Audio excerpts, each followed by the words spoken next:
The static upon the surface of the old cathode ray television crackles as CNN fixate on the way how the orange man said China, and across the room sits Jussie, who begins to yawn. It's 1:30 in the morning and the thoughts of the evil Republicans begin swirling within his mind, keeping him awake.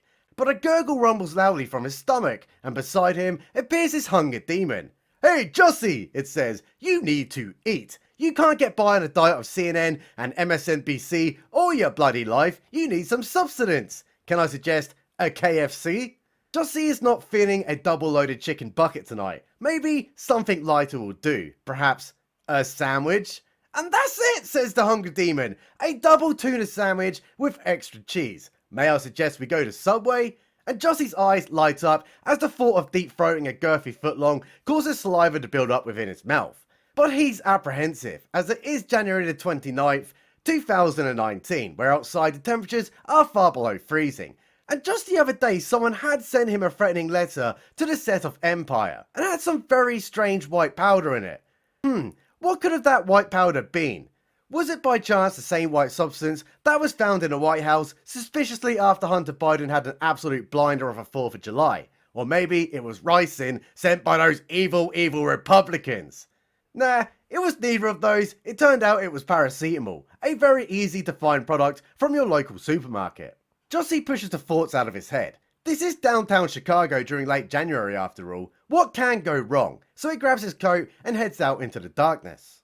The bitter winds cut across his face as he makes his way towards the golden green lights of a local Subway, and as he enters, a small bell rings, alerting the sleeping staff that someone has gone for a sandwich at 2 AM in the morning for some reason. "Can I have a pickled tuna with extra cheese, please?" asks Jussie, and the serving man produces for him the thickest footer he's seen since the men-only bathhouse that he went to last week. He takes the small bag from the man, feeling the warmth of the bread within, and as he's about to leave, he notices something that up until now had not crossed his mind. "Hey sandwich man," he calls over, "what happened to Jared? Is he still endorsing Subway?" "Oh no," replies the man, "turns out he was a nonce, and luckily we don't serve pizza or that Pizzagate scandal would have got really awkward for us." Jussie smiles and leaves, and a shiver runs through his bones as the light touches of snow caresses his skin. He begins walking, a little faster this time than his journey here, but up ahead 2 men are approaching, and they look very strange, almost different. "Hey, aren't you that homosexual from the hit show Empire?" calls one in a rather peculiar accent. Yeah," Jussie responds as a nervous wave washes through his body. "Seems we have a bit of a problem here, mate. There was only ever one Empire." And quickly, Jussie realises what stands before him. "This is British territory," shouts the man in the top hat. And from there, the 2 men begin oppressing Smollett by kicking him, putting a rope around his neck, and oh no! Now they're pouring tea on him too! With haste, the 2 British men run away to the land of which the sun never sets. And Jussie is devastated. Slowly, he gets to his feet holding the warm, moist, girthy, foot-long Subway with a rope tied around his neck. Limping slightly, he does return to his apartment. His fingers shake violently as he calls the Chicago Police Department, and once they had learned that the British had indeed returned to the United States, they came to Jussie's aid without any delays. "What happened?" asked the police as he stood rather awkwardly in his own living room, and Jussie explains to them the horrific encounter, and the police are completely shook, but they do notice something that doesn't sit quite right. "Jussie, why do you still have the rope around your neck?" asks Officer Sizzle. "Because I wanted you to see what the British have done to me, and it was all that evil orange man's fault." The police leave and the media are quickly alerted. What ensues is nationwide outrage. "It's a modern day lynching," shouts presidential hopefuls Kamala Harris and Biden, who was obviously tweeting between sniffs of children. And then Black Lives Matter hits the street, demanding justice for Jussie. And all fingers are pointed towards the orange man. It was him who did it. It was his very fine people's speech, where he actually condemned neo-Nazis and white supremacists, but then the media lied about it. He's emboldening the super evil far right. And then social media was flooded with unwavering support. "This attack was a reminder of the times we live in," reads Al Sharpton. "Oh my god, this is why the LGTB community continue to fight to be seen and protected against hate," screeches Viola Davis. the star of that film where they reimagined a war that they brutally lost at, and actually were defending slavers. Kind of should have did the basics of research on that one. Jussie Smollett was finally attacked by two white men who poured bleach on him and put a noose around his neck. He was targeted for being black and for being gay. This is why we have to have a zero tolerance approach against homophobia and racism. Jussie's life matters, roars Olivia Munn. Trump and all his MAGA lunatics should burn in hell, gurgles Billy Eichner between gargles of creamy soy milk. It's a catastrophe! But not everyone is convinced, particularly the Chicago Police Department, because they can't get their head around two key aspects. Why would there be Republican British people in Chicago when they overwhelmingly vote Democrat? And why was he still wearing a noose around his neck? Hang on, why would two guys be walking around Chicago at 2 AM with a bloody rope noose in the first place? The investigation. Detectives sit around a large table in meeting room 1. They begin reviewing the case, recounting everything that Jussie had said. Two white Republicans wearing Make Britain Great Again hats attacked him at 2 AM downtown Chicago, a city with a 30% black population and overwhelmingly votes Democrat 74%. It doesn't make sense why the British would risk coming to Chicago, spread their misinformation, then leave immediately. And why would they be watching Empire? That show is basically about black people, and if they're a bunch of racists, they wouldn't be watching it.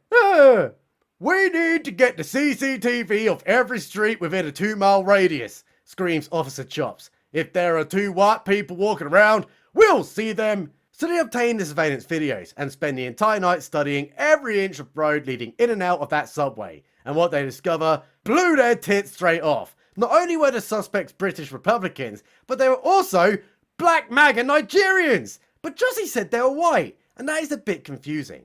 Okay, says Sergeant Sizzle. Maybe we're dealing with two Canadian Prime Ministers with an abundance of shoe polish. No, sir, calls out Detective Ham. These two men are clearly authentically black. But as they ponder the strange twist in the case, the phone begins to ring, and Sergeant Sizzle answers, and on the other end is Commander Loyne, informing him that Jussie has just released a public statement. I am working with authorities and have been 100% factual and consistent on every level, Jussie says. Despite my frustrations and deep concern with certain inaccuracies and misrepresentations that have been said, I still believe that justice will be served. But why is he being defensive? After all, it was he who was attacked. Well, it turns out the general population are not as stupid as the legacy media make him out to be, because they're starting to doubt the authenticity of this modern day lynching, particularly his own bloody neighbours. I've been in this neighbourhood for 5 years. I don't believe it. Not around here. Half the people are gay and the other half are black.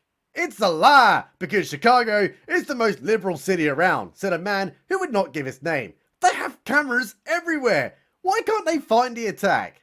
The police conclude their initial investigations and release the CCTV footage of the two suspects that they wish to speak to. And this alerts the media vultures, who are always willing to regurgitate a narrative if it suits their paymaster's needs. And they must have their exclusive one-on-one interview with the Smollett, and then ask him a bunch of softball questions. Enter the ABC, who get him to appear on the Good Morning America show. I'm pissed off, reads Jussie, because of what the attackers did to me and the verbal attacks I'm now getting. At first it was a thing like, listen, if I tell the truth, then that's it, because it's the truth. Then it became a thing of like, oh, how can you doubt that? Like, how did you not believe that? It's the truth! So ABC quickly cut away to the watching audience. And nope, they aren't buying any of it. And this enrages Jussie, who then goes on to rent out even more JCB diggers for that hole that he's digging. I can just assume the reason they attacked me is because I come really hard against the Orange Man. You know, I come really hard against this administration, he tells the ABC. But let's take a step back. Actually, screw it. Let's take a giant step back. First, as a gay man telling everyone you come really hard against the Orange Man, it kind of hits a little bit different. And second of all, is he implying that these MAGA Nigerians were lying in wait on the off chance that he went for a 2 AM subway? Oh, I'm so confused. But not as confused as the Chicago Police Department, because Jussie told them that when he was attacked, he was on the phone to his music manager, and then they requested his phone as part of their investigation. but he wouldn't let them have it, citing he has personal pictures and videos on it. And yeah, probably him coming hard against the framed picture of Trump. But that's not all, because there have just been another major breakthrough in the case. The MAGA Nigerians. Chicago is a city of CCTV. Almost every inch of that place is filled with the camera's eye. So when the police got tracking, they first went to observe the two suspects moving away from the scene. And then they hopped into a cab and drove away. So we're not dealing with very smart criminals here now, are we? So they track down the cabman who provides them with the in-car CCTV. And it clearly shows that we're dealing with indeed two black men. Then they start backtracking, where they quickly see that the two men are being dropped off by an Uber before committing the attack. Okay, so now it seems pretty convincing, right? They come in via Uber, they beat Jussie Smollett up, they leave via a cab. These are definitely the MAGA men. Well, it just got stupider because they ordered that Uber using their own personal details, identifying them as Ola and Abel Osendario, two Nigerian migrants. Every alarm bell is ringing in the ears of the Chicago Police Department, so they go arrest the two brothers and get interrogating. At first, they are not playing ball with the detectives, but one of them starts to kind of crack a little bit and becomes a ball player. Specifically, Abel, because when he met Smollett, they had both did the drugs together and ended up fondling each other's majigama things in a homosexual bathhouse. And from there, the web of lies begins to unwind. The Orange Vindication. By now it should not be shocking to learn that Jussie faked his own hate crime by using two Nigerians in MAGA hats. But why would he do such a thing? Surely there is enough hate out there to get a real hate crime on yourself. Well, actually, no. In the recent years, it has turned out that the supply of racially motivated attacks has outstripped the supply of them. Because everyone's faking their own hate crime these days. And Jussie is just yet another victim of using his immutable characteristics to elevate himself in a world where normal people really don't care anymore what colour or sexuality you are. So what was the reason? Good question. Jussie has worked as an actor for 28 years. Kind of a long time in the acting business. But his portfolio, pretty bad. Basically a B actor, and he wants to be an A-leaguer. So he gets planning. He needs to use his blackness and gayness to get those gullible narcissists to trend his name all the way to the big money. First, he writes a letter and mails it to himself on the set of Empire. And it says, "You will die, black British cigarette," with a picture of a water gun squirting a juice on him. Then he activates the Nigerians. He tells them, "Listen up, neighbours, I will pay you $3,500 if you help me fake a hate crime against myself." But they're a little bit apprehensive because, well, it kind of sounds retarded. But that money though, oh, sweet, sweet dollar bills. So they agree, and Jussie passes them a script. "You come to me at 2 AM, call me a homosexual, make references to the greatest empire ever seen, then totally beat me off and run away." So it's a plan. The two Nigerians go to the store and get caught on camera, literally buying the equipment they need to fake the crime. Well, that straight up confirms everything now, doesn't it? And the accusations really start to fly against him. But there's a bit of an issue. Jussie is still maintaining his innocence. It was totally the MAGA man and his ultra MAGA supporters who did it, not me. I am disgusted that someone would literally accuse me of faking my own hate crime when all the evidence clearly indicates I did it. Jussie's going to jail. The police, merely a month after the hate crime, charged Jussie with making shit up, and the world erupted with cheering laughter. In the United Kingdom, we held street parties and medieval themed festivals to celebrate. In the United States, the evil orange man laughed heartedly as he began writing the executive order banning anyone from charging him rent to continuously live in their heads. And all those actors and politicians who believed everything without question slowly faded into the darkness while deleting their cringe tier tweets. But in Chicago, things aren't going to plan because the prosecutor is starting to have second thoughts. Maybe exposing Jussie as a liar for using his immutable characteristics as a bludgeon to beat white people with will look really bad on us. And then decides, you know what, I'm going to drop the charges, stating specific aspects of the evidence make securing a conviction uncertain, even if we literally have the evidence. But you know, even if we're going to charge him for wasting everyone's time and diverting vital services to investigate his lying ass mouth,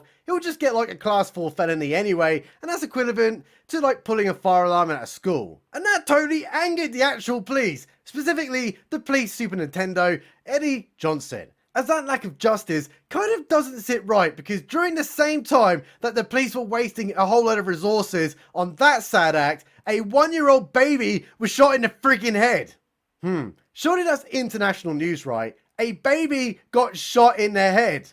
No, because all the media and police resources were shining brightly on a mediocre actor with a hard-on for Nigerians. And side note, luckily that little bubba survived and he made a full recovery. But surprisingly, people weren't letting it go. Why should he get special treatment when everyone else who makes crap up gets arrested and charged for it? Enter the brave Cook County judge, Michael Toomin, who appointed the former US Attorney Dan Webb as a special prosecutor to review the utter garbage of a case. And what he returned with sent tsunamis across the United States. That bitch is guilty. The final conclusion. In March 2022, following a conviction in December 2021, Jussie was sentenced to a whole 150 days in prison and ordered to pay the Chicago Police Department $120,000 for wasting everyone's time. But that doesn't sit right with Jussie still, does it? Who by now should literally just shut up, accept it and move on. Oh no, because he began his own tirade. I am not Scuiscidal, he screeches in an ear-piercing re. I am innocent and not Scuiscidal. If I did this, then it means that I shoved my fist in the fears of black Americans in this country for over 400 years and the fears of the LGBTV community.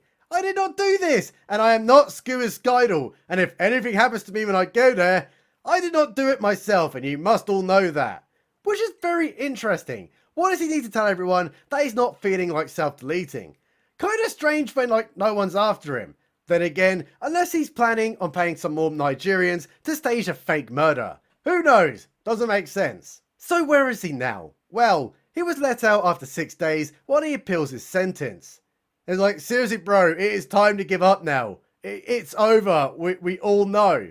But then again, when working with unstable intersectional Trump-obsessed Democrats, what do you expect? It's not like they're of sound mental standing now, is it? And that pretty much concludes the story of how a guy faked his own hate crime and ruined his own career. Big shout out to my Patreon boys and guys, Stephen P, the Mighty Pen. Subscribe button. Is always right.